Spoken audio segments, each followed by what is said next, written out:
Chaza nje mntakwethu ungabi naxhala. Umama notata kutheni mna bafuna ndingabi nomfazi? Usemncinci nje. Linda ube mdala uzowufunela umfazi. Kaloku Ngqayimbani, umfazi uzawufuna into ezininzi. Funeka umthele iloko yomtshato, osogqiba umthele iringi, umthele izihlangu, umthele ibhokhwe, iinkomo, iinkukhu, izitya, iikhabhathi, yonke laa nto, iipeyinti, iibhodi. Uzawufuna iichopsi, afune iipeyinti, iibhodi, yonke laa nto, indlu. Kwafuthi uzawufuna indlu enkulu, iimoto. Nalapho ufuneka uthengele abantwana iimpahla.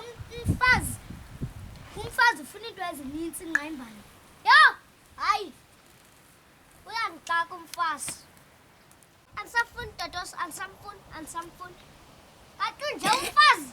Hayi, andisamfuni. Ofuna into eninji, andisamfuni.